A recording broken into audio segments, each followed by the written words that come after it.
Primeira carta de Paulo aos Coríntios, capítulo 1. Eu, Paulo, que fui chamado pela vontade de Deus para ser apóstolo de Cristo Jesus, escrevo, junto com o irmão Sóstenes, esta carta à Igreja de Deus que está na cidade de Corinto. Escrevo a todos os que, pela sua união com Cristo Jesus, foram chamados para pertencerem ao povo de Deus.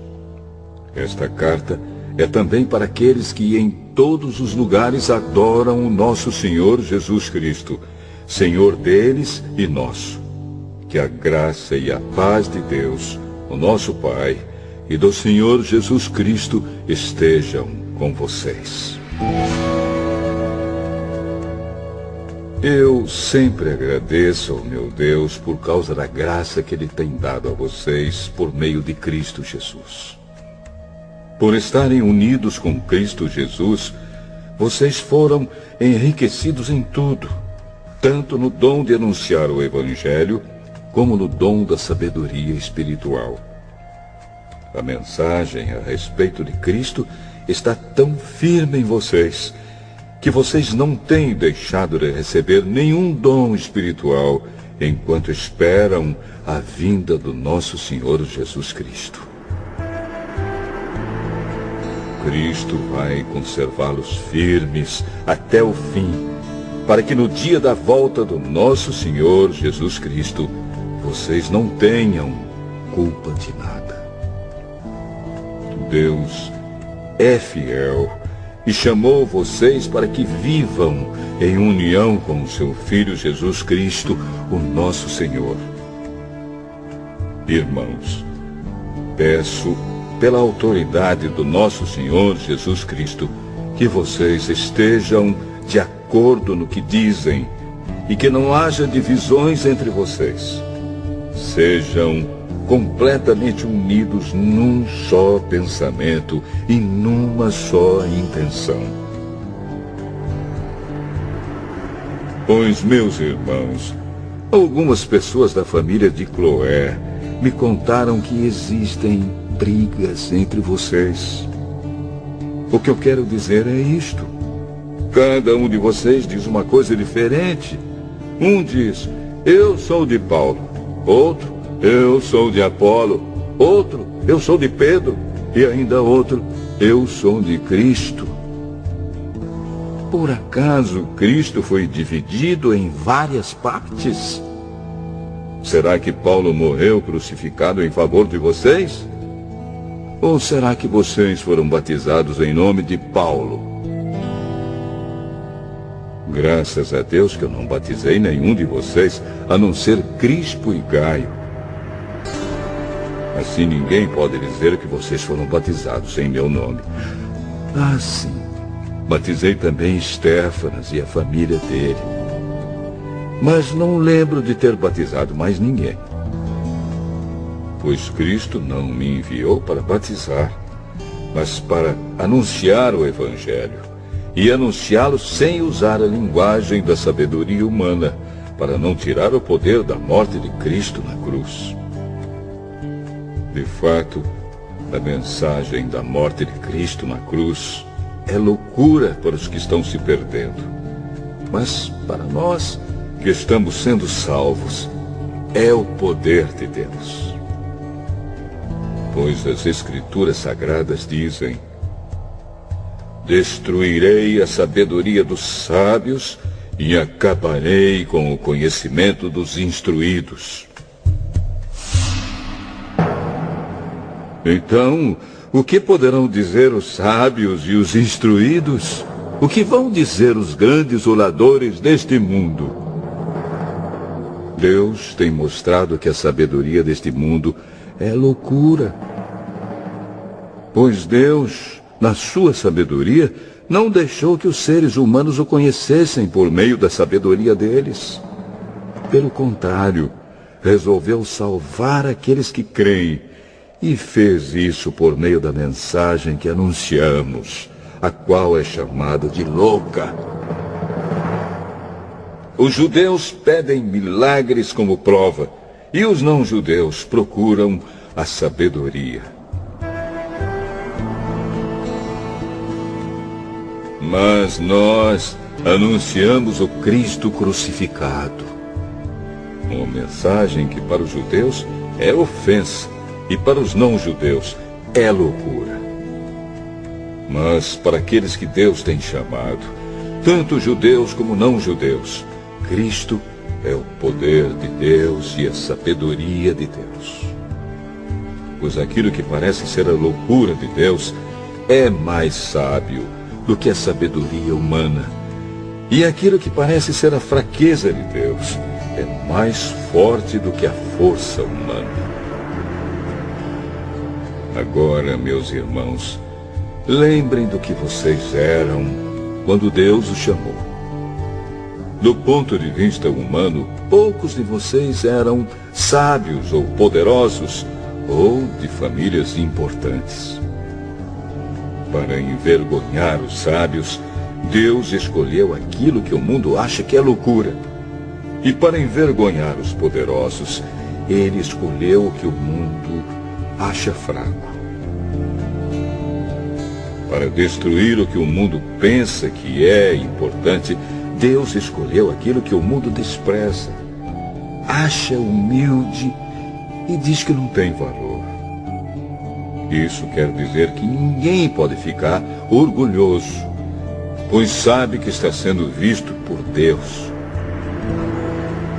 Porém, Deus uniu vocês com Cristo Jesus e fez com que Cristo seja a nossa sabedoria. E é por meio de Cristo que somos aceitos por Deus, nos tornamos o povo de Deus e somos salvos. Portanto, como as Escrituras Sagradas dizem, quem quiser se orgulhar, que se orgulhe daquilo que o Senhor faz.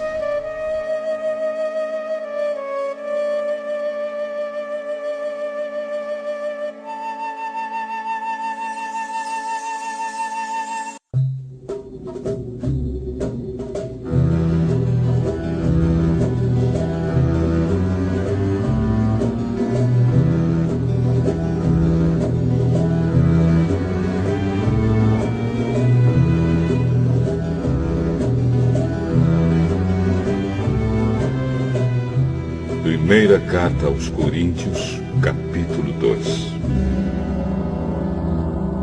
Meus irmãos, quando fui anunciar a vocês a verdade secreta de Deus, não usei muitas palavras nem grande sabedoria.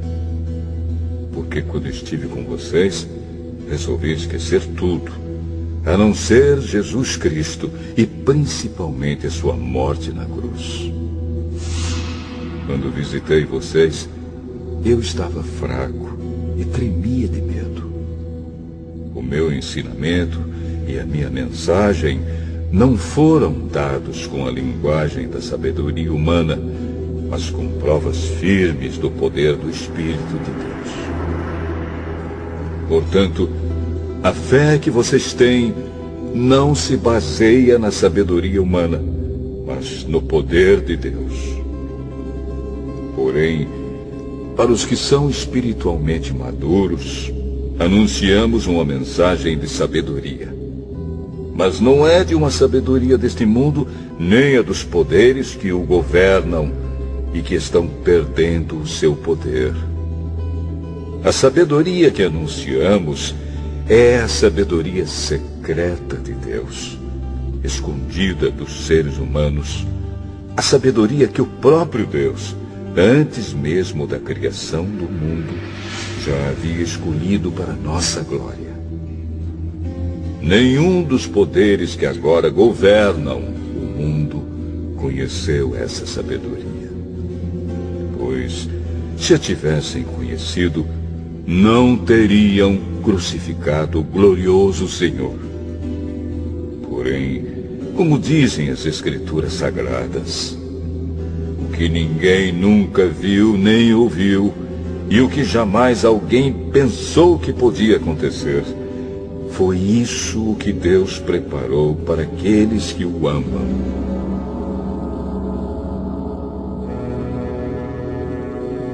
Mas foi a nós que Deus, por meio do Espírito, revelou o seu segredo. O Espírito Santo examina tudo, até mesmo os planos mais profundos e escondidos de Deus. Quanto ao ser humano, somente o Espírito que está nele é que conhece tudo a respeito dele. E quanto a Deus, somente o seu próprio Espírito conhece tudo a respeito dele. Não foi o Espírito deste mundo que nós recebemos, mas o Espírito mandado por Deus, para que possamos entender tudo o que Deus nos tem dado. Portanto, quando falamos, nós usamos palavras ensinadas pelo Espírito de Deus e não palavras ensinadas pela sabedoria humana. Assim explicamos as verdades espirituais aos que são espirituais. Mas quem não tem o Espírito de Deus não pode receber os dons que vêm do Espírito e, de fato, nem mesmo pode entendê-los. Essas verdades são loucura para essa pessoa, porque o sentido delas só pode ser entendido de modo espiritual. A pessoa que tem o Espírito Santo pode julgar o valor de todas as coisas, porém ela mesma não pode ser julgada por ninguém. Como dizem as Escrituras Sagradas, quem pode conhecer a mente do Senhor? Quem é capaz de lhe dar conselhos? Mas nós pensamos como Cristo pensa.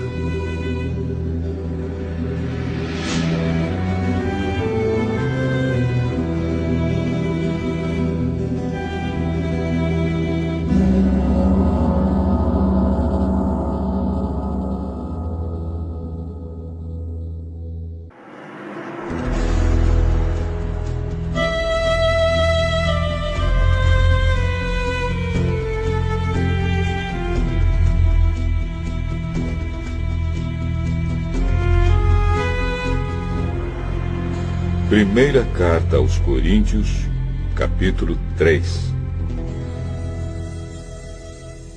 Na verdade, irmãos, eu não pude falar com vocês como costumo fazer com as pessoas que têm o Espírito de Deus. Tive de falar com vocês como se vocês fossem pessoas do mundo, como se fossem crianças na fé cristã. Tive de alimentá-los com leite e não com comida forte, pois vocês não estavam prontos para isso. E ainda não estão prontos, porque vivem como se fossem pessoas deste mundo. Quando existem ciumeiras e brigas entre vocês, será que isso não prova que vocês são pessoas deste mundo e fazem o que todos fazem? Quando alguém diz, eu sou de Paulo, e outro, eu sou de Apolo, será que assim não estão agindo como pessoas deste mundo? Afinal de contas, quem é Apolo e quem é Paulo?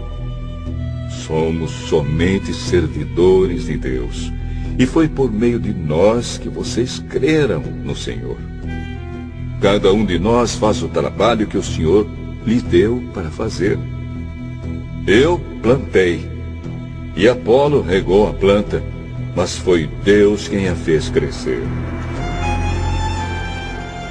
De modo que não importa nem o que planta, nem o que rega, mas sim Deus, que dá o crescimento.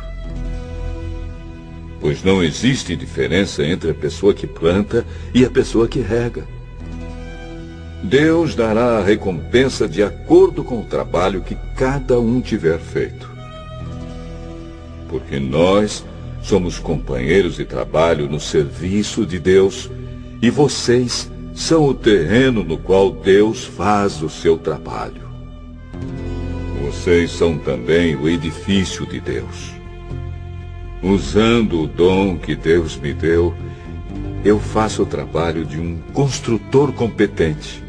Ponho o alicerce e outro constrói em cima dele.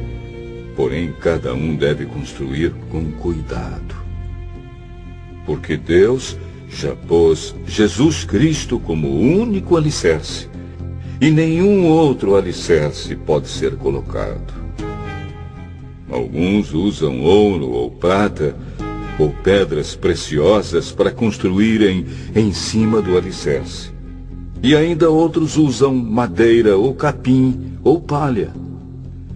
O dia de Cristo vai mostrar claramente a qualidade do trabalho de cada um.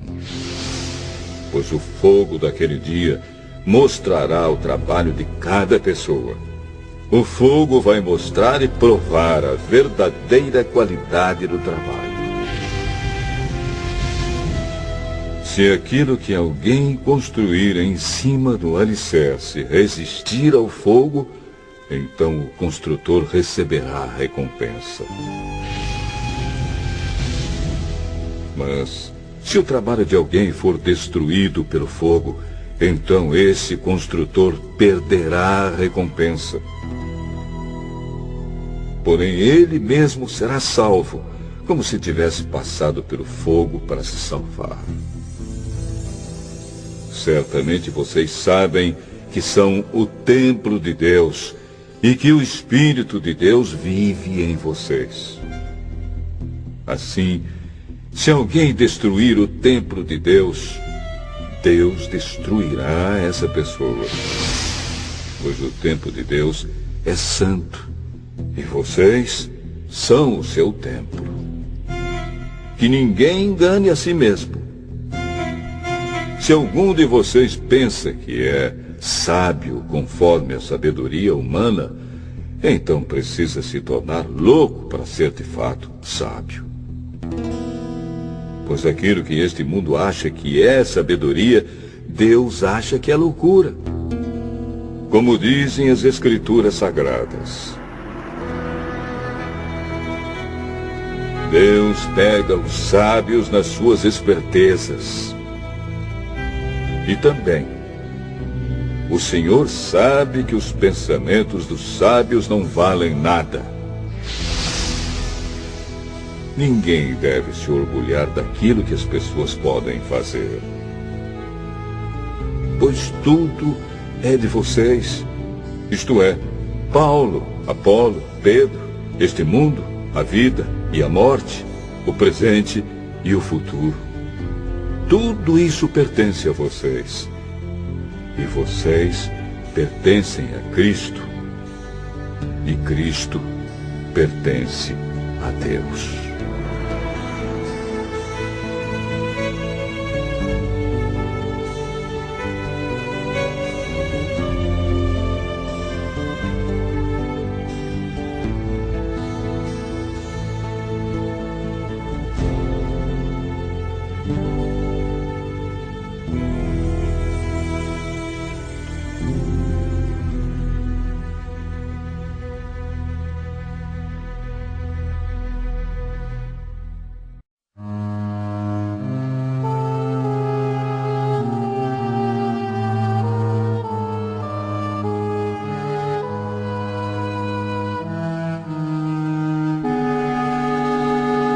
Primeira Carta aos Coríntios, capítulo 4. Vocês nos devem tratar como servidores de Cristo, que foram encarregados de administrar a realização dos planos secretos de Deus. O que se exige de quem tem essa responsabilidade é que seja fiel ao seu Senhor. Mas para mim não tem a menor importância ser julgado por vocês ou por um tribunal humano. Eu não julgo nem a mim mesmo. A minha consciência está limpa, mas isso não prova que sou, de fato, inocente. Quem me julga é o Senhor. Portanto, não julguem ninguém antes da hora. Esperem o julgamento final, quando o Senhor vier. Ele trará para a luz os segredos escondidos no escuro e mostrará as intenções que estão no coração das pessoas. Então cada um receberá de Deus os elogios que merece. Meus irmãos, é para instruir vocês que eu tenho aplicado essas lições a mim mesmo e a Apolo. Usei nós dois como um exemplo para que vocês aprendam o que quer dizer o ditado. Obedeça ao que está escrito. Ninguém deve se orgulhar de uma pessoa e desprezar outra. Quem é que fez você superior aos outros? Por acaso não foi Deus quem lhe deu tudo o que você tem? Então, por que é que você fica todo orgulhoso, como se o que você tem não fosse dado por Deus? Pelo que parece, vocês já têm tudo o que precisam. Já são ricos. Vocês já se tornaram reis e nós não. Que bom se vocês fossem reis de verdade, para que nós pudéssemos reinar junto com vocês. Porque me parece que Deus pôs a nós, os apóstolos, no último lugar. Somos como as pessoas condenadas a morrer em público, como espetáculo para o mundo inteiro, tanto para os anjos como para os seres humanos.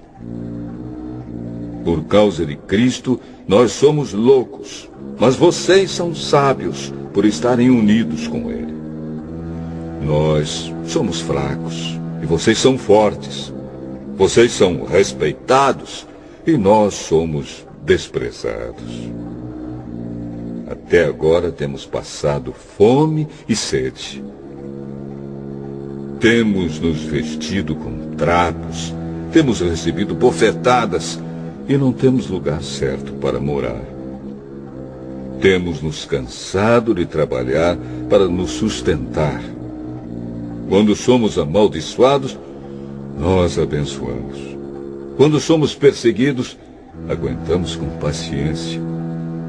Quando somos insultados, respondemos com palavras delicadas. Somos considerados como lixo e até agora somos tratados como a imundície deste mundo. Não estou escrevendo essas coisas para envergonhar vocês, mas para ensiná-los como se vocês fossem meus próprios filhos queridos. Mesmo que vocês tivessem milhares de mestres na fé cristã, não poderiam ter mais de um pai. Pois, quando ele vem a vocês no Evangelho, eu me tornei o pai de vocês na vida que vivem em união com Cristo Jesus. Portanto, eu peço que sigam o meu exemplo. Por isso estou enviando para vocês Timóteo, que é meu querido e fiel filho no Senhor. Ele vai ajudá-los a lembrarem dos caminhos que sigo na nova vida que tenho em união com Cristo Jesus. Caminhos esses que ensino em todas as igrejas. Alguns de vocês ficaram orgulhosos, certos de que eu não iria visitá-los. Porém, se o Senhor quiser, eu vou visitá-los logo. Então vou saber o que esses orgulhosos são capazes de fazer e não somente o que eles são capazes de dizer. Pois o reino de Deus não é coisa de palavras, mas de poder. O que é que vocês preferem? Que eu vá até vocês com um chicote ou com o coração cheio de amor e bondade?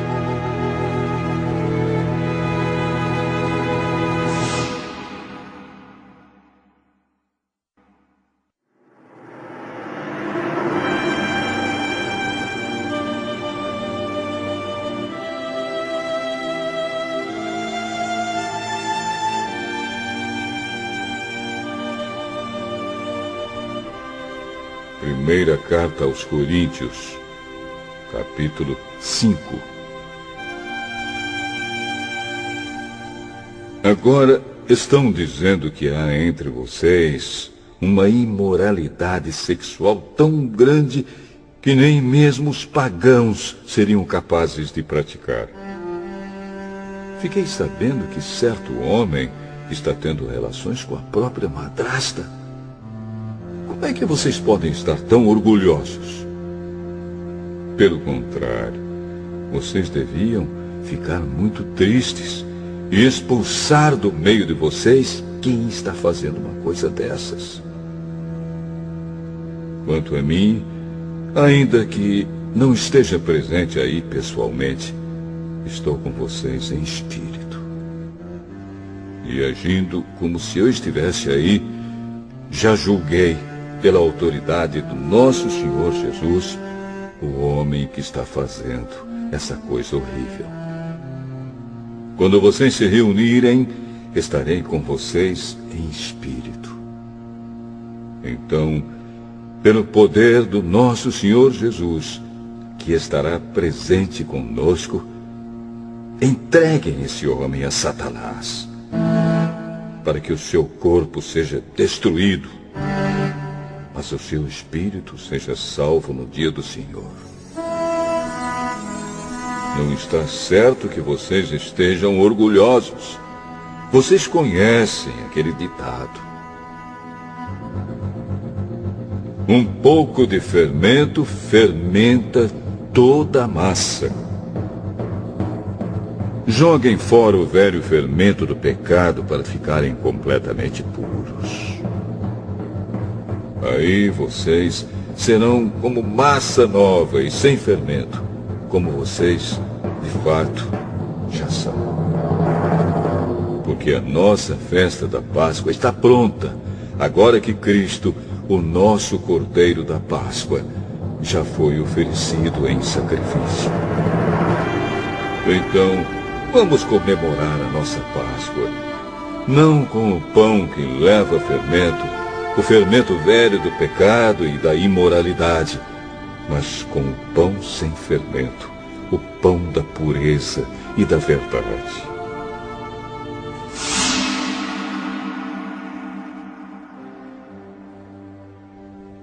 Na outra carta que escrevi a vocês, eu recomendei que vocês não tivessem nada a ver com gente imoral. Eu não quis dizer que neste mundo vocês devem ficar separados dos pagãos que são imorais, avarentos, ladrões ou que adoram ídolos. Pois, para evitar essas pessoas, vocês teriam de sair deste mundo. O que eu digo é que vocês não devem ter nada a ver com ninguém que se diz irmão na fé, mas é imoral, ou avarento, ou adora ídolos, ou é bêbado, ou difamador, ou ladrão. Com gente assim, vocês não devem nem comer uma refeição. Afinal de contas, eu não tenho direito de julgar os que não são cristãos. Deus os julgará. Mas será que vocês não devem julgar os seus irmãos na fé? Como dizem as Escrituras Sagradas: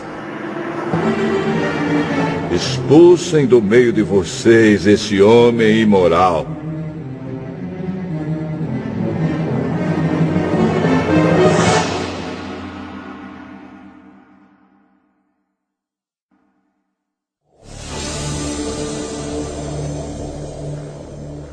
Primeira carta aos Coríntios, capítulo 6. Quando algum de vocês tem uma queixa contra um irmão na fé, como se atreve a pedir justiça a juízes pagãos, em vez de pedir ao povo de Deus que resolva o caso? Será que vocês não sabem que o povo de Deus julgará o mundo? Então, se vocês vão julgar o mundo, será que não são capazes de julgar essas coisas pequenas? Por acaso vocês não sabem que nós julgaremos até mesmo os anjos? Muito mais, então, devemos julgar as coisas desta vida.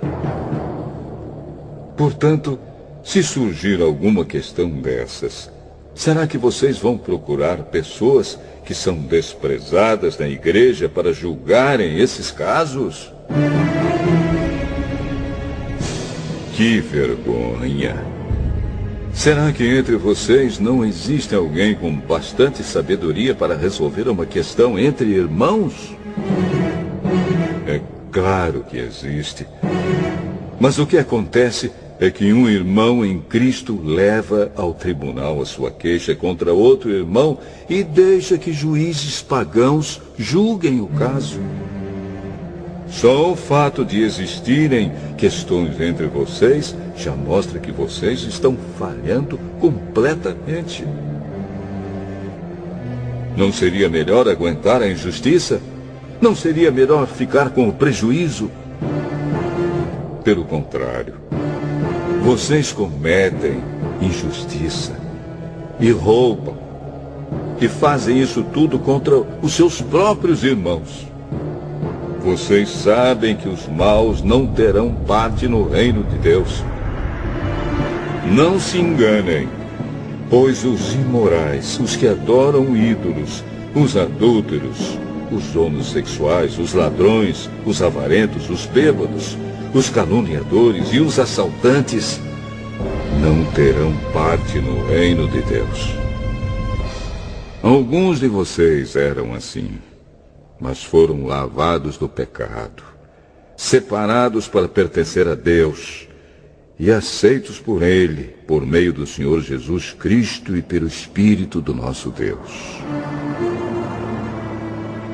Alguém vai dizer: eu posso fazer tudo o que quero. Pode sim, mas nem tudo é bom para você. Eu poderia dizer: posso fazer qualquer coisa, mas não vou deixar que nada me escravize. Outro vai dizer: o alimento existe para o estômago e o estômago existe para o alimento. Sim, mas Deus acabará com os dois. O nosso corpo não existe para praticar a imoralidade, mas para servir o Senhor. E o Senhor cuida do nosso corpo. Pelo seu poder, Deus ressuscitou o Senhor e também nos ressuscitará. Será que vocês não sabem que o corpo de vocês faz parte do corpo de Cristo? Será que eu vou pegar uma parte do corpo de Cristo e fazer com que ela seja parte do corpo de uma prostituta? É claro que não. Ou será que vocês não sabem que o homem que se une com uma prostituta se torna uma só pessoa com ela? As Escrituras Sagradas afirmam: os dois se tornam uma só pessoa. Porém, quem se une com o Senhor se torna espiritualmente uma só pessoa com Ele. Fujam da imoralidade sexual. Qualquer outro pecado que alguém comete não afeta o corpo, mas a pessoa que comete imoralidade sexual peca contra o seu próprio corpo. Será que vocês não sabem que o corpo de vocês é o templo do Espírito Santo que vive em vocês e lhes foi dado por Deus? Vocês não pertencem a vocês mesmos, mas a Deus, pois Ele os comprou e pagou o preço. Portanto, usem o seu corpo para a glória dele.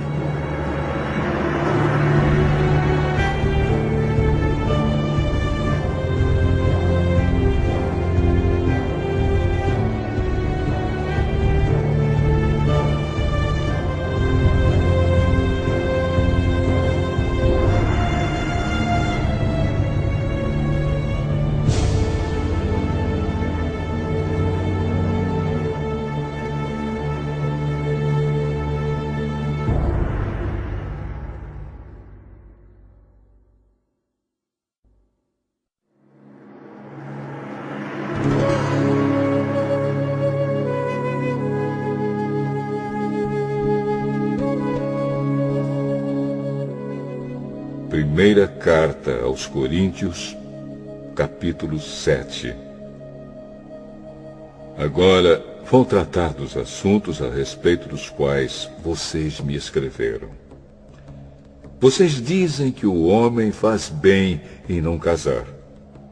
Mas eu digo, já que existe tanta imoralidade sexual, cada homem deve ter a sua própria esposa e cada mulher o seu próprio marido. O homem deve cumprir o seu dever como marido, e a mulher também deve cumprir o seu dever como esposa. A esposa não manda no seu próprio corpo. Quem manda é o seu marido. Assim também o marido não manda no seu próprio corpo. Quem manda é a sua esposa. Que os dois não se neguem um ao outro, a não ser que concordem em não ter relações por algum tempo, a fim de se dedicar à oração. Mas depois devem voltar a ter relações, a fim de não caírem nas tentações de Satanás, por não poderem se dominar. Não digo isso como uma ordem, mas como uma sugestão. Realmente, eu gostaria que todos fossem como eu. Porém, cada um tem o dom que Deus lhe deu. Um tem este dom e outro aquele. Aos solteiros e às viúvas eu digo que seria melhor para eles ficarem sem casar, como eu. Mas, se vocês não podem dominar o desejo sexual, então casem, pois é melhor casar do que ficar queimando de desejo. Para os que já estão casados, tenho um mandamento que não é meu, mas do Senhor, que a mulher não se separe do seu marido.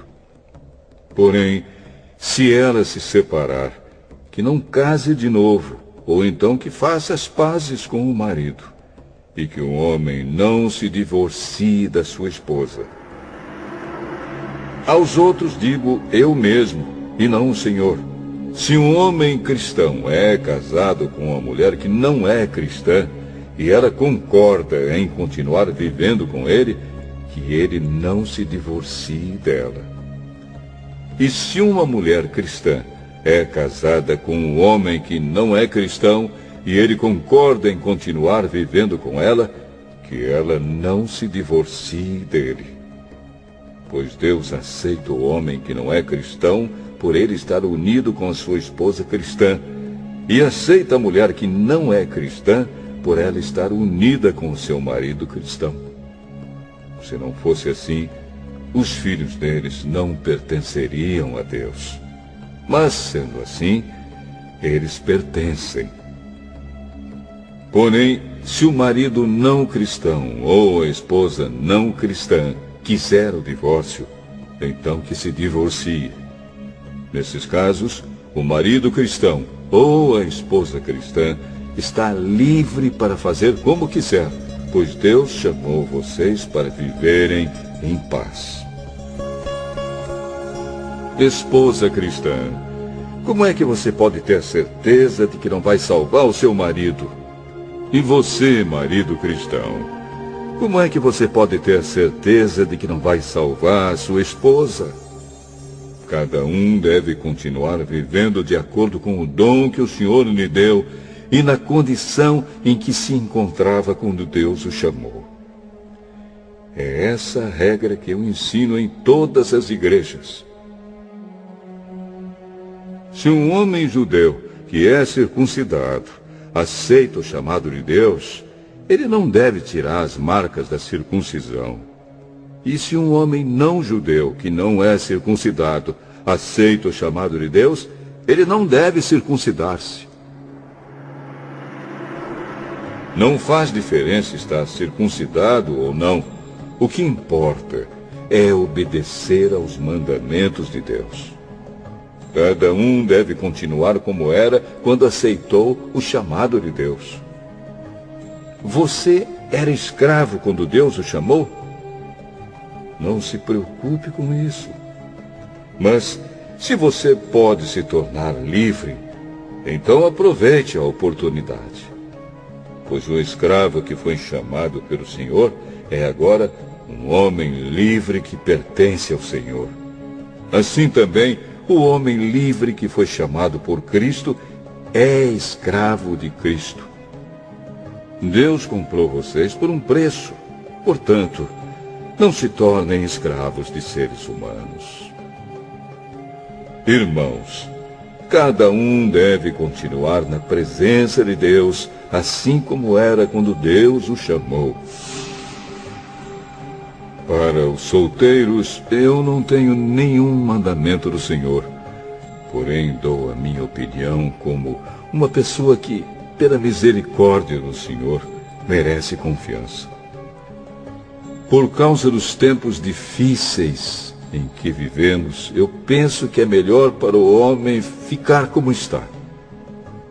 Você tem esposa? Então não procure se separar dela. Você é solteiro?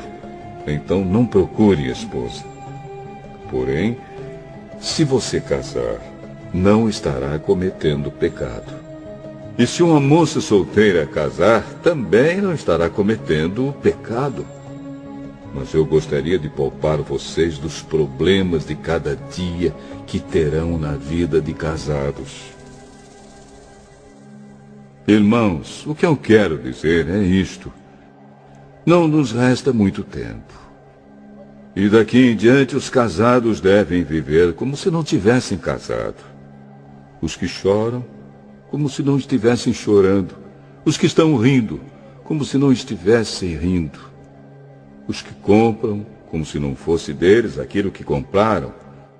Os que tratam das coisas deste mundo, como se não estivessem ocupados com elas. Pois este mundo, como está agora, não vai durar muito. Eu quero livrá-los de preocupações. Um solteiro se interessa pelas coisas do Senhor porque quer agradá-lo.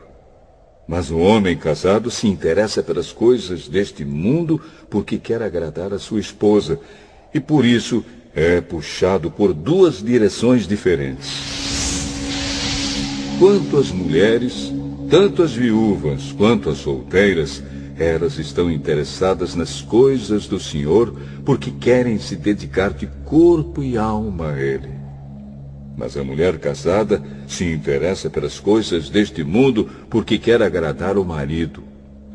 Eu estou dizendo isso porque quero ajudá-los. Não estou querendo obrigar ninguém a nada. Pelo contrário, quero que façam o que é direito e certo e que se entreguem ao serviço do Senhor com toda a dedicação. Aos que ficaram noivos, mas resolveram não casar mais, eu digo o seguinte: se o rapaz sente que assim não está agindo certo com a sua noiva e acha que a sua paixão por ela ainda é muito forte e que devem casar, então que casem. Não existe pecado nisso. Mas se, pelo contrário, o rapaz não se sente na obrigação de casar, se está mesmo resolvido a ficar solteiro e se é capaz de dominar a sua vontade e já resolveu o que deve fazer, então faz bem em não casar com a moça. Assim, quem casa faz bem, mas quem não casa faz melhor ainda. A mulher não está livre enquanto seu marido estiver vivo. Caso o marido morra, ela fica livre para casar com quem quiser, contanto que case com um cristão. Porém, ela será mais feliz se ficar como está. Essa é a minha opinião. E eu acho que também tenho o Espírito de Deus.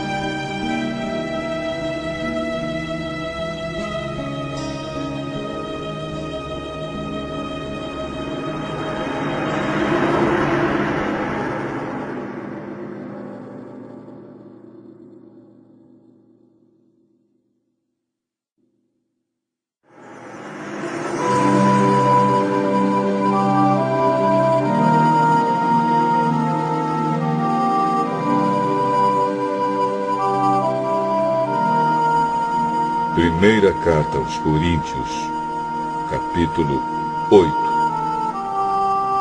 Agora vou tratar do problema dos alimentos oferecidos aos ídolos. Na verdade, como se diz, todos nós temos conhecimento. Porém, esse tipo de conhecimento enche a pessoa de orgulho, mas o amor nos faz progredir na fé. A pessoa que pensa que sabe alguma coisa ainda não tem a sabedoria que precisa. Mas quem ama a Deus é conhecido por Ele. Quanto a comer alimentos que tenham sido oferecidos aos ídolos, nós sabemos que um ídolo representa alguma coisa que realmente não existe. E sabemos que existe somente um Deus. Pois existem os que são chamados de deuses, tanto no céu como na terra, como também existem muitos deuses e muitos senhores. Porém, para nós, existe somente um Deus, o Pai e Criador de todas as coisas, para quem nós vivemos. E existe somente um Senhor, que é Jesus Cristo, por meio de quem todas as coisas foram criadas e por meio de quem nós existimos. Mas nem todos conhecem essa verdade. Existem pessoas tão acostumadas com os ídolos que até agora comem desses alimentos pensando que eles pertencem aos ídolos. A consciência dessas pessoas é fraca e por isso elas se sentem impuras quando comem desses alimentos. Não é esta ou aquela comida que vai fazer com que Deus nos aceite. Nós não perderemos nada se não comermos e não ganharemos nada se comermos desse alimento. Mas tenham cuidado para que essa liberdade de vocês não faça com que os fracos na fé caiam em pecado. Porque se uma pessoa que tem a consciência fraca neste assunto vir você, que tem conhecimento, comendo alimentos do templo de um ídolo, será que essa pessoa não vai querer também comer alimentos oferecidos aos ídolos? Assim, este cristão fraco, este seu irmão por quem Cristo morreu, vai se perder por causa do conhecimento que você tem. Desse modo, pecando contra o seu irmão e ferindo a consciência dele, você estará pecando contra Cristo. Portanto, se o alimento faz com que o meu irmão peque, nunca mais vou comer carne, a fim de que eu não seja a causa do pecado dele.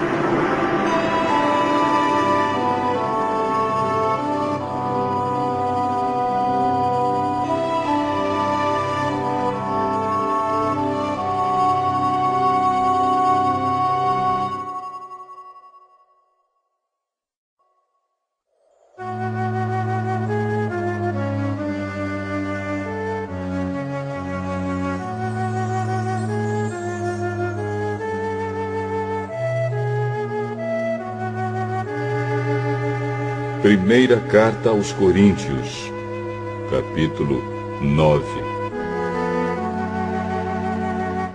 Será que eu não sou um homem livre?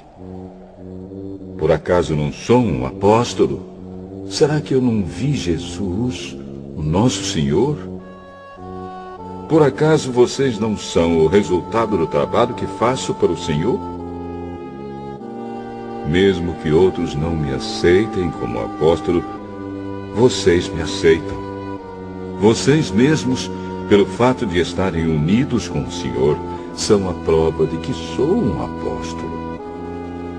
Quando as pessoas me criticam, eu me defendo, dizendo assim: será que eu não tenho o direito de receber comida e bebida pelo meu trabalho?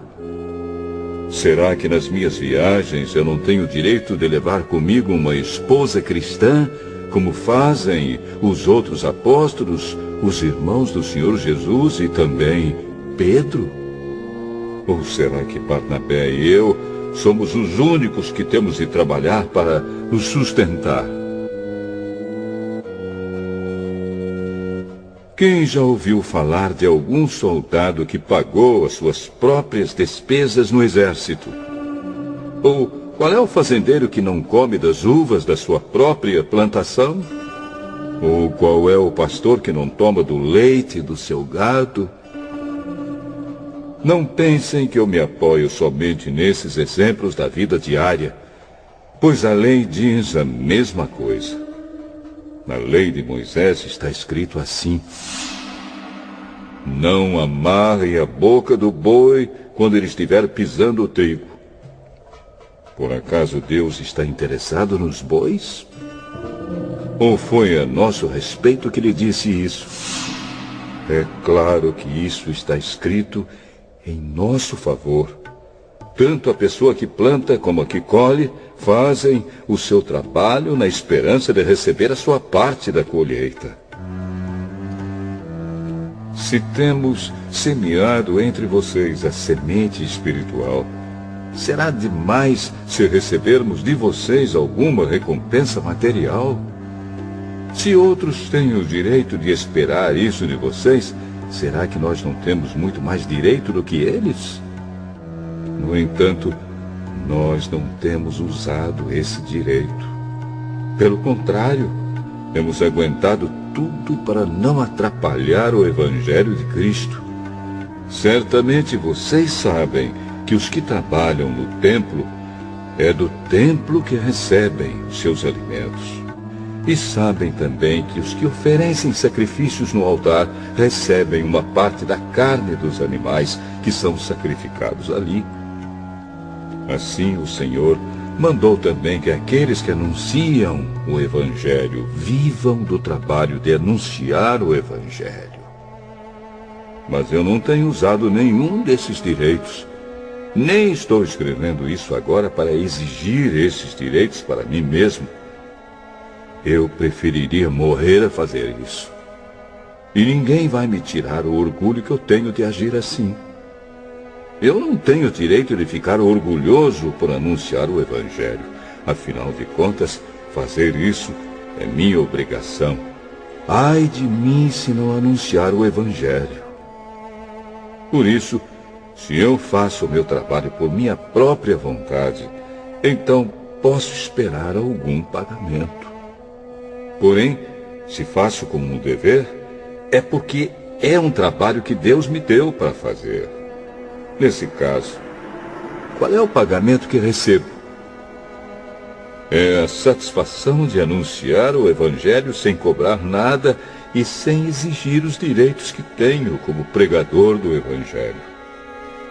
Sou um homem livre.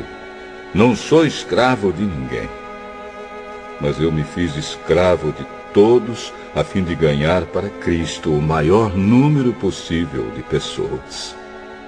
Quando trabalho entre os judeus, vivo como judeu, a fim de ganhá-los para Cristo. Não estou debaixo da lei de Moisés, mas quando trabalho entre os judeus, vivo como se estivesse debaixo dessa lei, para ganhar os judeus para Cristo.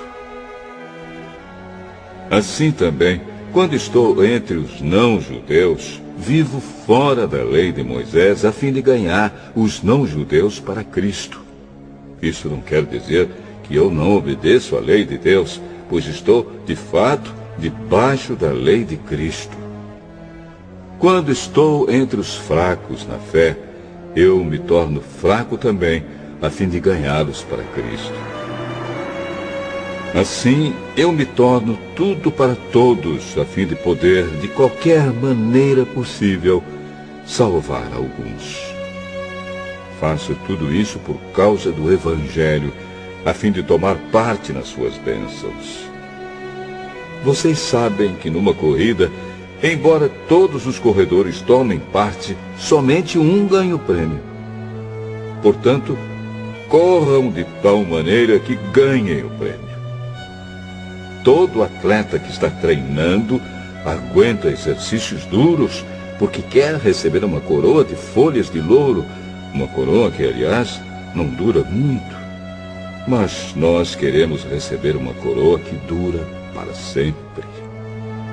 Por isso corro direto para a linha final. Também sou como um lutador de boxe, que não perde nenhum golpe. Eu trato o meu corpo duramente e o obrigo a ser completamente controlado, para que, depois de ter chamado outros para entrarem na luta, eu mesmo não venha a ser eliminado dela.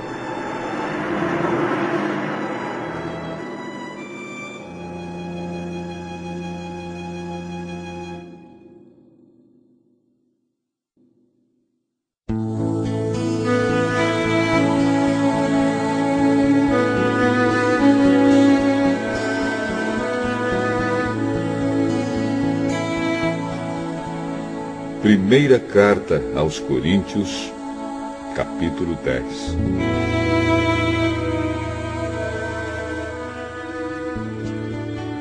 Irmãos, eu quero que vocês lembrem do que aconteceu com os nossos antepassados que seguiram Moisés.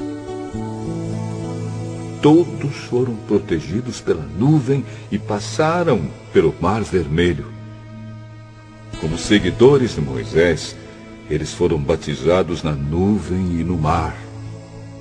Todos comeram da mesma comida espiritual e beberam da mesma bebida espiritual. Pois bebiam daquela rocha espiritual que ia com eles, e a rocha era Cristo. Mas Deus não ficou contente com a maioria deles, e por isso eles morreram. E os seus corpos ficaram espalhados no deserto. Tudo isso aconteceu a fim de nos servir de exemplo, para nós não querermos coisas más como eles quiseram, nem adorarmos ídolos como alguns deles adoraram. Como dizem as Escrituras Sagradas, o povo sentou-se para comer e beber e se levantou para se divertir. Não devemos cometer imoralidade sexual, como alguns deles fizeram. E porque eles fizeram isso, 23 mil deles caíram mortos num só dia. Não devemos pôr à prova a paciência de Cristo, como alguns deles fizeram, e por isso foram mortos pelas cobras.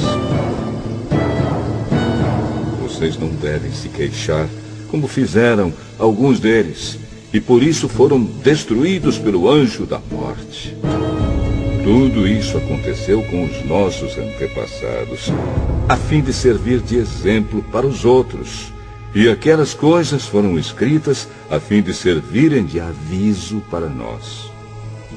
Pois estamos vivendo no fim dos tempos. Portanto, aquele que pensa que está de pé, é melhor ter cuidado para não cair. As tentações que vocês têm de enfrentar são as mesmas que os outros enfrentam, mas Deus cumpre a sua promessa e não deixará que vocês sofram tentações que vocês não têm forças para suportar. Quando uma tentação vier, Deus dará forças a vocês para suportá-la, e assim vocês poderão sair dela. Por isso, meus queridos amigos, fujam da adoração de ídolos. Eu falo com vocês como com pessoas que têm capacidade para entender o que estou afirmando. Julguem vocês mesmos o que eu estou dizendo. Pensem no cálice pelo qual damos graças a Deus na ceia do Senhor. Será que quando bebemos desse cálice, não estamos tomando parte do sangue de Cristo? E quando partimos e comemos o pão, não estamos tomando parte do corpo de Cristo? Mesmo sendo muitos, todos comemos do mesmo pão, que é um só, e por isso somos um só corpo. Pensem no povo de Israel. Aqueles que comem as coisas oferecidas em sacrifícios tomam parte juntos no sacrifício que é oferecido a Deus no altar. O que é que eu quero dizer com isso? Que o ídolo ou o alimento que é oferecido a ele tem algum valor? É claro que não. O que estou dizendo é que aquilo que é sacrificado nos altares pagãos é oferecido aos demônios e não a Deus. E eu não quero que vocês tomem parte nas coisas dos demônios. Vocês não podem beber do cálice do Senhor e também do cálice dos demônios. Vocês não podem comer na mesa do Senhor e também na mesa dos demônios. Ou será que queremos provocar o Senhor, fazendo com que ele fique com ciúmes? Por acaso vocês pensam que somos mais fortes do que ele? Alguns dizem assim: podemos fazer tudo o que queremos. Sim, mas nem tudo é bom. Podemos fazer tudo o que queremos, mas nem tudo é útil. Ninguém deve buscar os seus próprios interesses, e sim os interesses dos outros. Vocês podem comer de tudo que se vende no açougue, sem terem nenhuma dúvida de consciência. Pois, como dizem as Escrituras Sagradas, a terra e tudo o que nela existe pertencem ao Senhor. Se alguém que não é cristão convidá-los para comer e vocês resolverem ir, comam o que for posto na frente de vocês e não façam perguntas por motivo de consciência. Mas, se alguém disser a vocês: esta comida foi oferecida aos ídolos, neste caso, não comam, por causa daquele que disse isso e também por motivo de consciência. Não estou falando da sua própria consciência, mas da consciência do outro. Mas alguém pode perguntar: por que é que a minha liberdade deve ser diminuída pela consciência dos outros?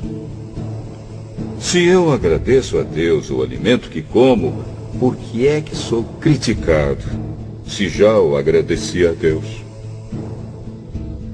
Portanto, quando vocês comem, ou bebem, ou fazem qualquer outra coisa, façam tudo para a glória de Deus. Vivam de tal maneira que não prejudiquem os judeus, nem os não-judeus, nem a Igreja de Deus. Façam como eu. Procuro agradar a todos em tudo o que faço, não pensando no meu próprio bem, mas no bem de todos, a fim de que eles possam ser salvos.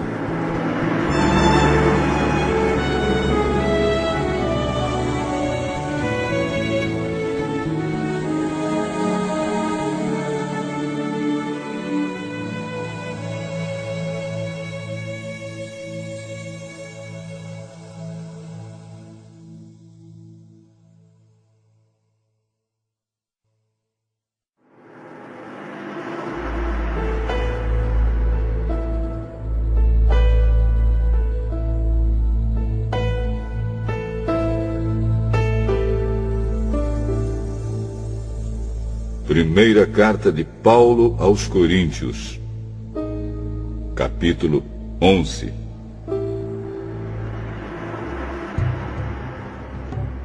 Sigam o meu exemplo como eu sigo o exemplo de Cristo.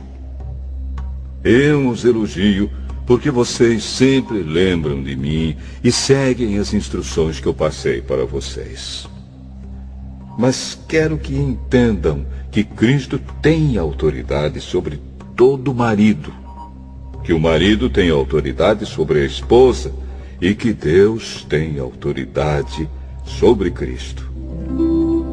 Se um homem cobre a cabeça quando ora ou anuncia a mensagem de Deus nas reuniões de adoração, ele está ofendendo a honra de Cristo. E se uma mulher não cobre a cabeça quando ora ou anuncia a mensagem de Deus nas reuniões de adoração, ela está ofendendo a honra do seu marido. Nesse caso, não há nenhuma diferença entre ela e a mulher que tem a cabeça rapada. Se a mulher não cobre a cabeça, então é melhor que ela corte o cabelo de uma vez. Já que é vergonhoso para a mulher rapar a cabeça ou cortar o cabelo, então ela deve cobrir a cabeça. O homem não precisa cobrir a cabeça, pois ele reflete a imagem e a glória de Deus. Mas a mulher reflete a glória do homem, pois o homem não foi feito da mulher, mas a mulher foi feita do homem. O homem não foi criado por causa da mulher, mas sim a mulher por causa do homem. Portanto, por causa dos anjos, a mulher deve pôr um véu na cabeça para mostrar que está debaixo da autoridade do marido. No entanto, por estarmos unidos com o Senhor, nem a mulher é independente do homem, nem o homem é independente da mulher. Porque assim como a mulher foi feita do homem, assim também o homem nasce da mulher. E tudo vem de Deus. Julguem vocês mesmos. Será que é certo que num culto de adoração a mulher ore a Deus sem estar com a cabeça coberta? Pois a própria natureza ensina que o cabelo comprido é uma desonra para o homem. Mas para a mulher, o cabelo comprido é motivo de orgulho. O cabelo foi dado a ela para lhe servir de véu. Mas se alguém quer discutir sobre esse assunto, o que eu posso dizer é que nem nós, nem as igrejas de Deus temos outro costume nas reuniões de adoração. Nas instruções que agora vou dar a vocês, eu não posso elogiá-los, pois as suas reuniões de adoração fazem mais mal do que bem. Para começar, me contaram que nessas reuniões há grupos de pessoas que estão brigando. E eu creio que, em parte, isso é verdade. Não há dúvida de que é preciso haver divisões entre vocês para que fique claro quem são os que estão certos. Quando vocês se reúnem, não é a ceia do Senhor que vocês comem, pois na hora de comer, cada um trata de tomar a sua própria refeição. E assim, enquanto uns ficam com fome, outros chegam até a ficar bêbados. Por acaso vocês não têm as suas próprias casas onde podem comer e beber? Ou será que preferem desprezar a igreja de Deus e envergonhar os que são pobres? O que é que vocês esperam que eu lhes diga? Querem que os elogie? É claro que não vou elogiá-los. Porque eu recebi do Senhor este ensinamento que passei para vocês. Que o Senhor Jesus, na noite em que foi traído, pegou o pão e deu graças a Deus. Depois partiu o pão e disse: Isto é o meu corpo, que é entregue em favor de vocês. Façam isto em memória de mim. Assim também, depois do jantar, ele pegou o cálice e disse: Este cálice é a nova aliança feita por Deus com o seu povo. Aliança que é garantida pelo meu sangue. Cada vez que vocês beberem deste cálice, façam isso em memória de mim. De maneira que cada vez que vocês comem deste pão e bebem deste cálice, estão anunciando a morte do Senhor até que ele venha. Por isso, aquele que comer do pão do Senhor ou beber do seu cálice de modo que ofenda a honra do Senhor, estará pecando contra o corpo e o sangue do Senhor. Portanto, que cada um examine a sua consciência, e então coma do pão e beba do cálice. Pois A pessoa que comer do pão ou beber do cálice sem reconhecer que se trata do corpo do Senhor, estará sendo julgada ao comer e beber para o seu próprio castigo. É por isso que muitos de vocês estão doentes e fracos, e alguns já morreram. Se examinássemos primeiro a nossa consciência, nós não seríamos julgados pelo Senhor. Mas somos julgados e castigados pelo Senhor para não sermos condenados junto com o mundo. Portanto, meus irmãos, quando vocês se reunirem para a ceia do Senhor, esperem uns pelos outros. E se alguém estiver com fome, que coma em casa, para que Deus não castigue vocês por causa dessas reuniões. Os outros assuntos eu resolverei quando chegar aí.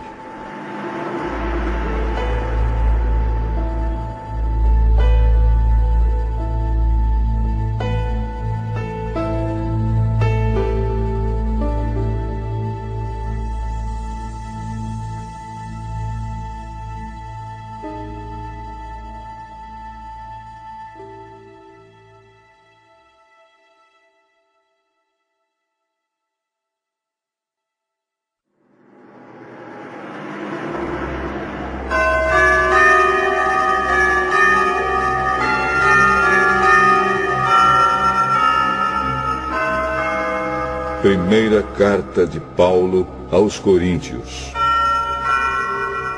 capítulo 12. Meus irmãos, quero que vocês saibam a verdade a respeito dos dons que o Espírito Santo dá. Vocês sabem que, quando ainda eram pagãos, vocês eram desviados de várias maneiras para a adoração dos ídolos, os quais não têm vida. Por isso precisam compreender que ninguém que diz que Jesus seja maldito pode estar falando pelo poder do Espírito de Deus. E que ninguém pode dizer Jesus é Senhor, a não ser que seja guiado pelo Espírito Santo. Existem tipos diferentes de dons espirituais, mas é um só e o mesmo Espírito quem dá esses dons. Existem maneiras diferentes de servir, mas o Senhor que servimos é o mesmo. Há diferentes habilidades para realizar o trabalho, mas é o mesmo Deus quem dá a cada um a habilidade para fazê-lo. Para o bem de todos, Deus dá a cada um alguma prova da presença do Espírito Santo. Para uma pessoa, o Espírito dá a mensagem de sabedoria, e para outra, o mesmo Espírito dá a mensagem de conhecimento. Para uma pessoa, o mesmo Espírito dá a fé, e para outra, dá o poder de curar. Uma pessoa recebe do Espírito poder para fazer milagres, e outra recebe o dom de anunciar a mensagem de Deus. Ainda outra pessoa recebe a capacidade para saber a diferença entre os dons que vêm do Espírito e os que não vêm dele. Para uma pessoa, o Espírito dá a capacidade de falar em línguas estranhas, e para outra, ele dá a capacidade de interpretar o que essas línguas querem dizer. Porém, é um só e o mesmo Espírito quem faz tudo isso.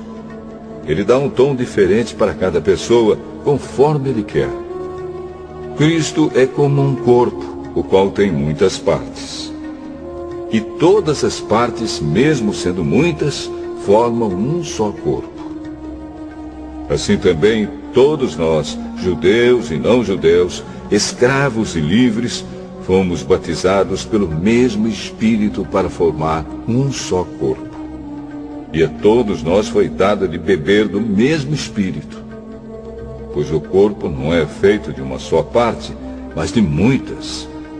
Se o pé disser, já que não sou mão, não sou do corpo, nem por isso deixa de ser do corpo. Se o ouvido disser, já que não sou olho, não sou do corpo, nem por isso deixa de ser do corpo. Se o corpo todo fosse olho, como poderíamos ouvir? E se o corpo todo fosse ouvido, como poderíamos cheirar? Assim Deus colocou cada parte diferente do corpo conforme Ele quis. Se o corpo todo fosse uma parte só, não existiria corpo. De fato, existem muitas partes, mas um só corpo.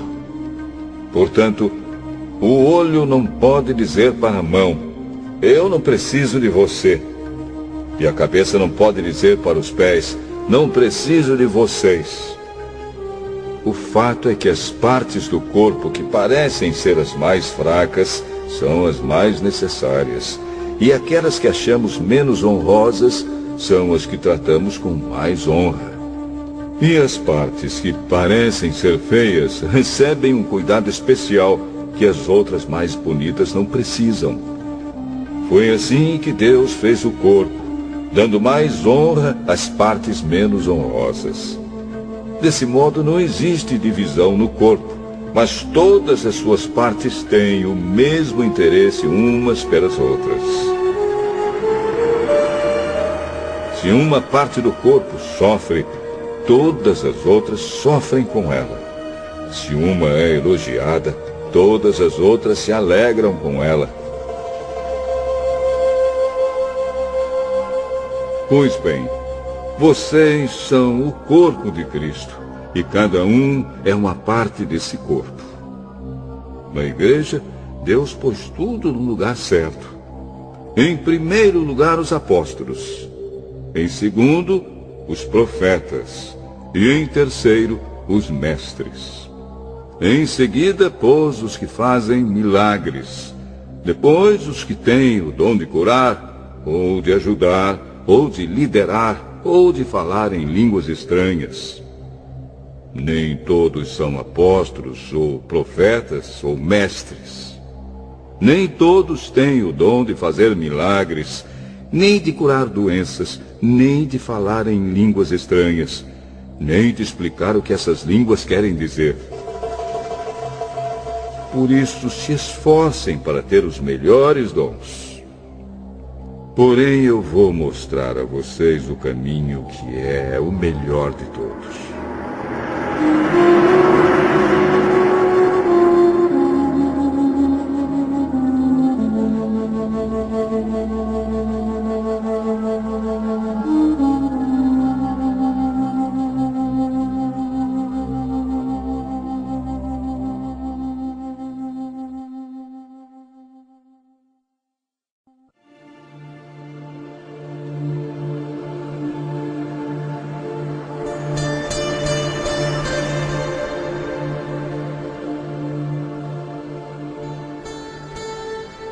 Primeira carta de Paulo aos Coríntios, capítulo 13.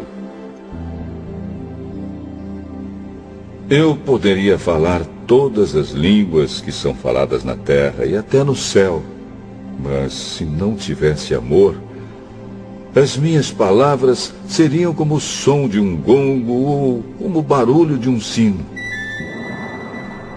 Poderia ter o dom de anunciar mensagens de Deus, ter todo o conhecimento, entender todos os segredos e ter tanta fé que até poderia tirar as montanhas do seu lugar. Mas, se não tivesse amor, eu não seria nada.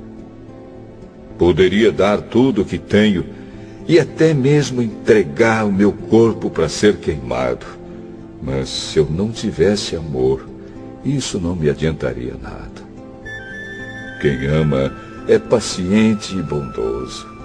Quem ama não é ciumento, nem orgulhoso, nem vaidoso. Quem ama não é grosseiro, nem egoísta, não fica irritado, nem guarda mágoas. Quem ama não fica alegre quando alguém faz uma coisa errada, mas se alegra quando alguém faz o que é certo. Quem ama nunca desiste, porém suporta tudo com fé, esperança e paciência. O amor é eterno. Existem mensagens espirituais, porém elas durarão pouco. Existe o dom de falar em línguas estranhas, mas acabará logo. Existe o conhecimento, mas também terminará. Pois os nossos dons de conhecimento e as nossas mensagens espirituais são imperfeitos. Mas, quando vier o que é perfeito, então o que é imperfeito desaparecerá. Quando eu era criança, falava como criança, sentia como criança e pensava como criança. Agora que sou adulto, parei de agir como criança. O que agora vemos é como uma imagem imperfeita num espelho embaçado, mas depois veremos face a face. Agora o meu conhecimento é imperfeito, mas depois conhecerei perfeitamente, assim como sou conhecido por Deus. Portanto, agora existem estas três coisas: a fé, a esperança e o amor. Porém, a maior delas é o amor.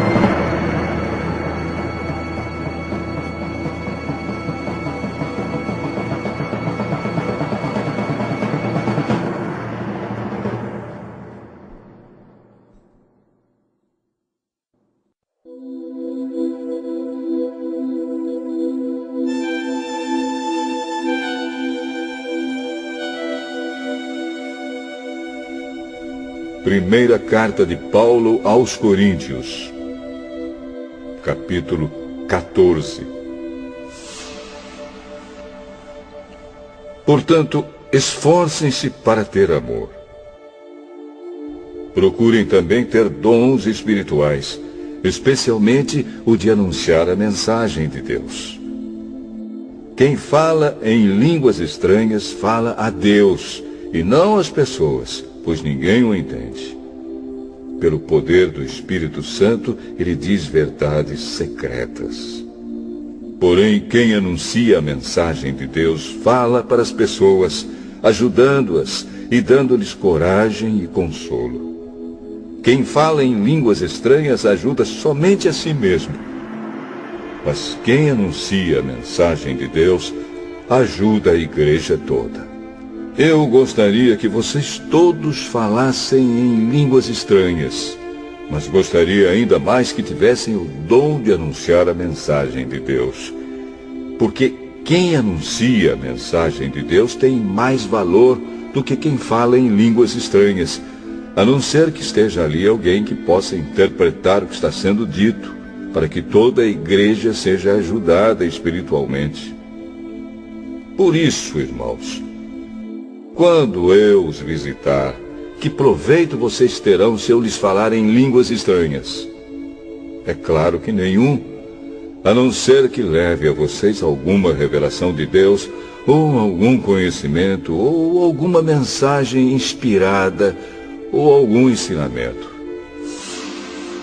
Por exemplo, além da voz humana, existem os instrumentos musicais, como a flauta e a harpa.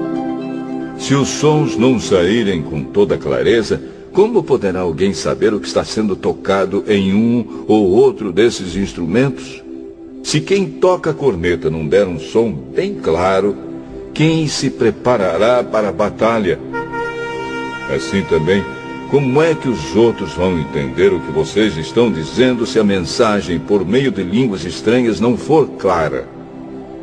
Vocês estariam falando para o vento. No mundo há muitas línguas diferentes, mas cada uma faz sentido. Porém, se eu não entendo a língua na qual alguém está falando comigo, então quem fala essa língua é estrangeiro para mim, e eu sou um estrangeiro para ele.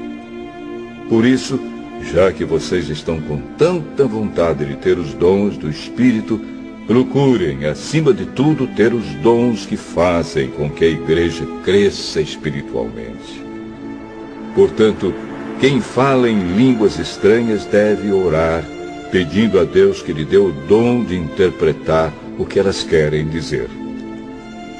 Porque se eu orar em línguas estranhas, o meu espírito, de fato, estará orando, mas a minha inteligência não tomará parte nisso. O que vou fazer então? Vou orar com o meu espírito, mas também vou orar com a minha inteligência. Vou cantar com o meu espírito, mas também vou cantar com a minha inteligência. Se você dá graças a Deus em línguas estranhas, como é que uma pessoa simples que estiver na reunião poderá dizer amém à oração de agradecimento que você fez? Ela não vai conseguir entender nada do que você está dizendo. Mesmo que a sua oração seja muito boa, essa pessoa não receberá nenhuma ajuda. Eu agradeço a Deus porque falo em línguas estranhas muito mais do que vocês. Porém, nas reuniões da igreja, prefiro dizer 5 palavras que possam ser entendidas para assim ensinar os outros, do que dizer milhares de palavras em línguas estranhas. Irmãos, não pensem como crianças. Sejam como crianças para o que é mal, mas sejam adultos no seu modo de pensar. Nas Escrituras Sagradas está escrito: por meio de pessoas que falam em línguas estranhas, eu falarei a este povo, diz o Senhor. Falarei por meio de lábios estrangeiros, mas assim mesmo meu povo não me dará atenção. Portanto, o dom de falar em línguas estranhas é um sinal de Deus para os descrentes e não para os cristãos. Mas o dom de anunciar a mensagem de Deus é um sinal para os cristãos e não para os descrentes. Imaginem que a igreja esteja reunida e todos comecem a falar em línguas estranhas. Se chegarem ali algumas pessoas simples ou descrentes, será que não vão dizer que vocês estão loucos? Mas se todos estiverem anunciando mensagens de Deus e entrar ali um descrente ou alguém que seja simples, ele vai ouvir o que vocês estão dizendo e se convencer do seu pecado. E ele será julgado pelo que ouvir. Os seus pensamentos secretos serão revelados. E ele vai se ajoelhar e adorar a Deus, dizendo: Deus está mesmo no meio de vocês. Portanto, meus irmãos, o que é que deve ser feito? Quando vocês se reúnem na igreja, um irmão tem um hino para cantar, outro, alguma coisa para ensinar, outro, uma revelação de Deus, outro, uma mensagem em línguas estranhas, e ainda outro, a interpretação dessa mensagem. Que tudo seja feito para o crescimento espiritual da igreja. Se algum de vocês falar em línguas estranhas, então que apenas 2 ou 3 falem, um depois do outro, e que alguém interprete o que está sendo dito. Mas, se não houver ninguém que possa interpretar, então fiquem calados e falem somente consigo mesmos e com Deus. No caso de 2 ou 3 receberem a mensagem de Deus, estes devem falar, e os outros que pensem bem no que eles estão dizendo. Se uma outra pessoa que estiver ali sentada receber a mensagem de Deus, quem estiver falando deve se calar. Vocês todos podem anunciar a mensagem de Deus, um de cada vez, para que todos aprendam e fiquem animados. Quem fala deve controlar o dom de anunciar a mensagem de Deus, pois Deus não quer que nós vivamos em desordem, e sim em paz. Como em todas as igrejas do povo de Deus, as mulheres devem ficar caladas nas reuniões de adoração. Elas não têm permissão para falar. Como diz a lei, elas não devem ter cargos de direção. Se quiserem saber alguma coisa, que perguntem em casa ao marido. É vergonhoso que uma mulher fale nas reuniões da igreja. Por acaso a mensagem de Deus veio de vocês? Ou será que veio somente para vocês? Se alguém pensa que é mensageiro de Deus ou que tem algum dom espiritual, deve saber que o que estou escrevendo é mandamento do Senhor. Mas se alguém não der atenção a isso, que ninguém dê atenção a essa pessoa. Assim, meus irmãos, procurem sempre anunciar a mensagem de Deus, mas não proíbam que se falem línguas estranhas. Portanto, façam tudo com decência e ordem.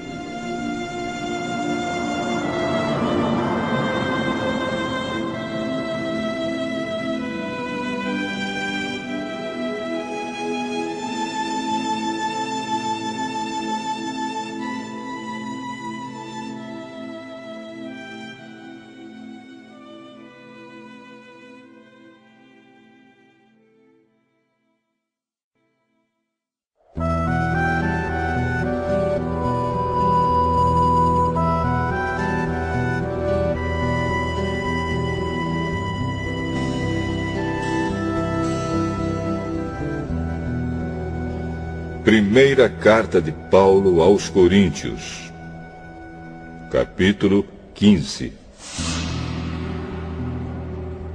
Agora, irmãos, quero que lembrem do evangelho que eu anunciei a vocês, no qual vocês aceitaram e no qual continuam firmes. A mensagem que anunciei a vocês é o evangelho, por meio do qual vocês são salvos, se continuarem firmes nele. A não ser que não tenha adiantado nada vocês crerem nele. Eu passei para vocês o ensinamento que recebi e que é da mais alta importância. Cristo morreu pelos nossos pecados, como está escrito nas Escrituras Sagradas.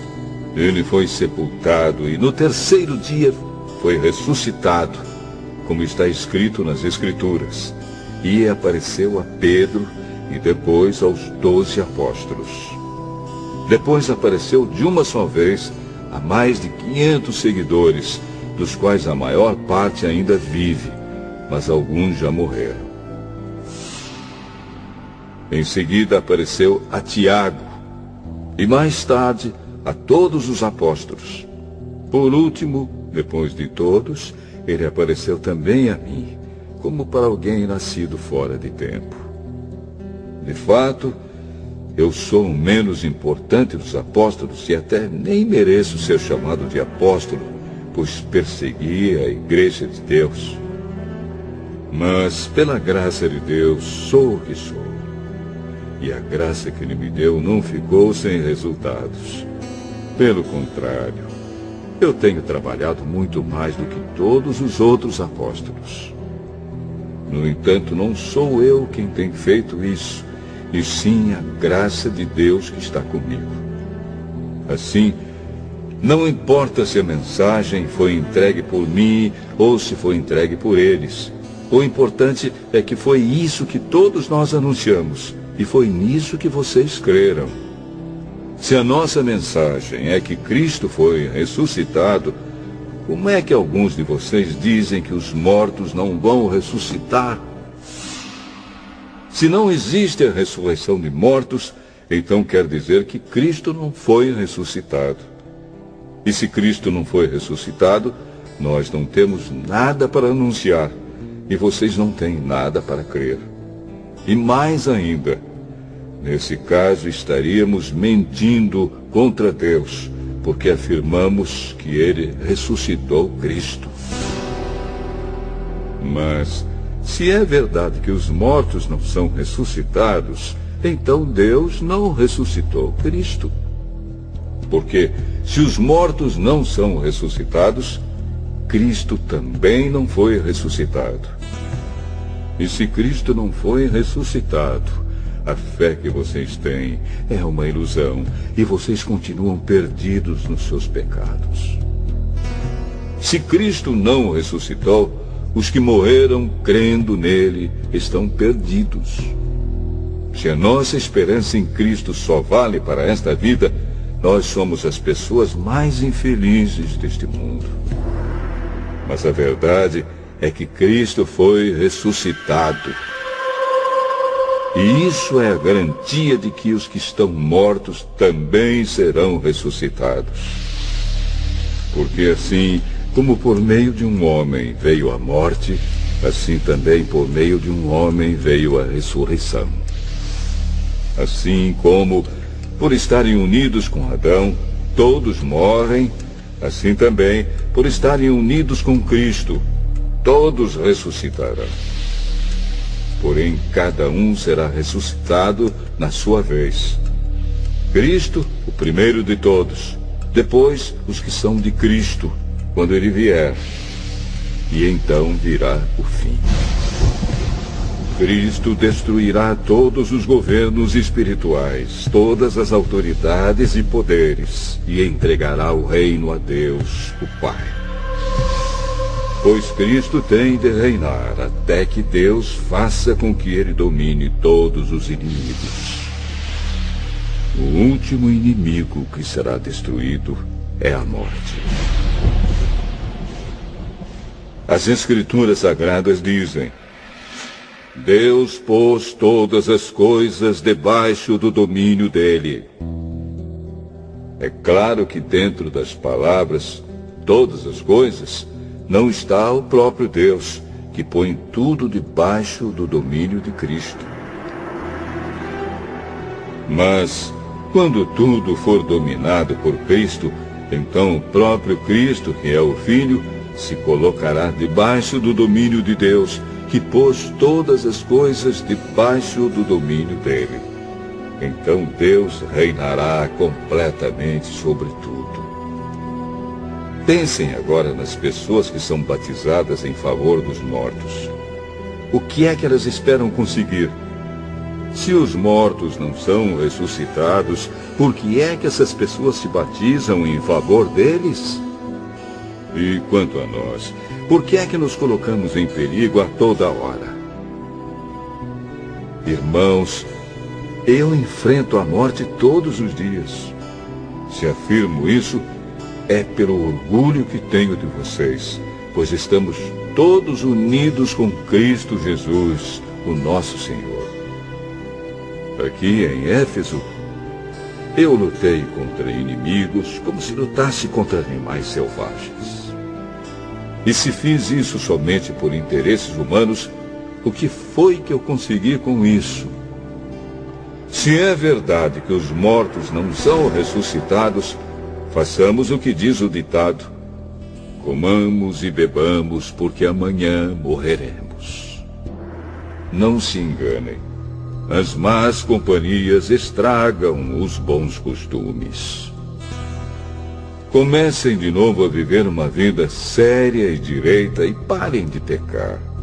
Para fazer com que vocês fiquem envergonhados, eu digo o seguinte: alguns de vocês não conhecem a Deus. Mas alguém perguntará: como é que os mortos são ressuscitados? Que tipo de corpo eles vão ter? Seu tolo! Quando você semeia uma semente na terra, ela só brota se morrer. E o que foi semeado é apenas uma semente, talvez um grão de trigo ou outra semente qualquer, e não o corpo já formado da planta que vai crescer. Deus dá a essa semente o corpo que Ele quer, e dá a cada semente um corpo próprio. E a carne dos seres vivos não é toda do mesmo tipo. Os seres humanos têm um tipo de carne, os animais outro, os pássaros outro, e os peixes ainda outro. Há também corpos do céu e corpos da terra. Existe um tipo de beleza que pertence aos corpos celestes, e há outro que pertence aos corpos terrestres. O sol tem o seu próprio brilho, a lua outro brilho, e as estrelas têm um brilho diferente. E mesmo as estrelas têm diferentes tipos de brilho. pois será assim quando os mortos ressuscitarem. Quando o corpo é sepultado, é um corpo mortal. Mas quando for ressuscitado, será imortal. Quando ele é sepultado, é feio e fraco. Mas quando for ressuscitado, será bonito e forte. Quando é sepultado, é um corpo material. Mas quando for ressuscitado, será um corpo espiritual. É claro que, se existe um corpo material, então tem de haver também um corpo espiritual. Porque as Escrituras Sagradas dizem: Adão, o primeiro homem, foi criado como ser vivo. Mas o último Adão, Jesus Cristo, é o Espírito que dá a vida. Não é o espiritual que vem primeiro, mas sim o material. Depois é que vem o espiritual. O primeiro homem foi feito do pó da terra. O segundo veio do céu. Os que pertencem à terra são como aquele que foi feito do pó da terra. Os que pertencem ao céu são como aquele que veio do céu. Assim como somos parecidos com o homem feito do pó da terra, assim também seremos parecidos com o homem do céu. Meus irmãos, o que eu quero dizer é isto. O que é feito de carne e de sangue não pode ter parte no reino de Deus. E o que é mortal não pode ter a imortalidade. Escutem bem este segredo. Nem todos vamos morrer, mas todos nós vamos ser transformados num instante, num abrir e fechar de olhos, quando tocar a última trombeta. Ela tocará.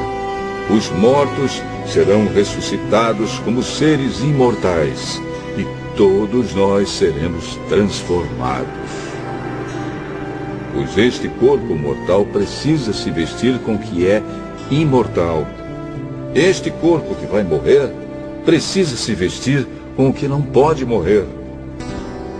Assim, quando este corpo mortal se vestir com o que é imortal, quando este corpo que morre se vestir com o que não pode morrer, então acontecerá o que as Escrituras Sagradas dizem: a morte está destruída. A vitória é completa. Onde está, ó morte, a sua vitória?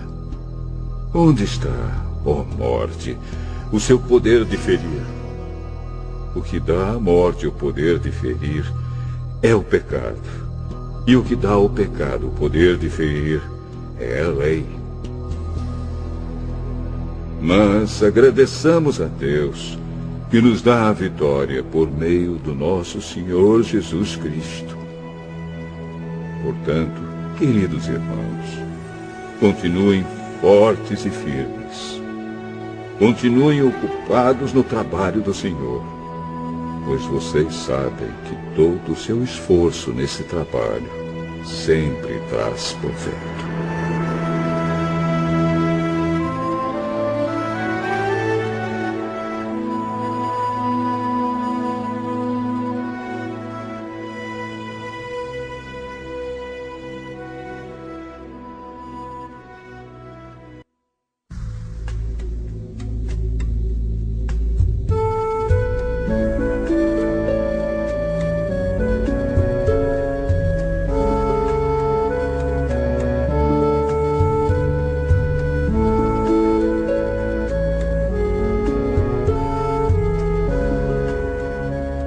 Primeira carta de Paulo aos Coríntios, capítulo 16.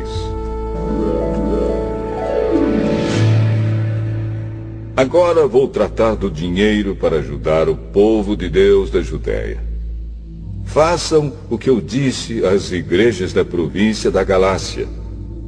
Todos os domingos, cada um de vocês separe e guarde algum dinheiro, de acordo com o que cada um ganhou. Assim não haverá necessidade de recolher ofertas quando eu chegar. Depois que chegar, eu enviarei com cartas de apresentação aqueles que vocês escolherem para levarem a oferta até Jerusalém. Se for conveniente que eu também vá, eles farão a viagem comigo. Eu visitarei vocês depois que tiver passado pela província da Macedônia, pois vou passar por lá. Pode ser que eu fique algum tempo com vocês, talvez todo o inverno, e assim vocês poderão me ajudar a continuar a minha viagem para onde quer que eu for.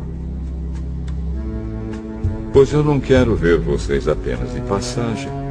Se o Senhor permitir, espero ficar bastante tempo com vocês. Resolvi ficar aqui em Éfeso até o dia de Pentecostes, pois encontrei aqui ótimas oportunidades para um grande e proveitoso trabalho, embora muita gente esteja contra mim. Se Timóteo chegar aí, façam tudo para que ele se sinta bem entre vocês, pois assim como eu, ele também está trabalhando para o Senhor. Não deixem que ninguém o despreze. Pelo contrário, vocês devem ajudá-lo a continuar a sua viagem em paz, a fim de que ele volte para cá, pois estou esperando que ele volte junto com os outros irmãos. Quanto ao irmão Apolo, tenho recomendado muitas vezes que vá visitar vocês com os outros irmãos, mas ele acha que não deve ir agora. Ele irá na primeira oportunidade. Estejam alertas, fiquem firmes na fé, sejam corajosos, sejam fortes. Que tudo o que vocês fizerem seja feito com amor. Vocês conhecem Estéfanas e a família dele. Vocês sabem que eles foram os primeiros cristãos convertidos na província da Acaia e que eles têm se dedicado ao serviço do povo de Deus. Peço a vocês, meus irmãos, que sigam a orientação deles e dos outros que os ajudam e trabalham com eles. Eu estou alegre com a vinda de Estéfanas, de Fortunato e de Acaico, pois eles fizeram o que vocês, por estarem ausentes, não podiam fazer. Eles me animaram muito, e sei que animaram vocês também. Gente como essa merece elogios. As igrejas da província da Ásia mandam saudações. Áquila e a sua esposa Priscila e a igreja que se reúne na casa deles mandam saudações cristãs a vocês. Todos os irmãos daqui mandam saudações. Cumprimentem uns aos outros com um beijo de irmão. Escrevo isto com a minha própria mão. Quem não ama o Senhor, que seja amaldiçoado. Maranatá. Vem, nosso Senhor. Que a graça do nosso Senhor Jesus esteja com vocês. E que o meu amor esteja com todos vocês, pois estamos unidos com Cristo Jesus.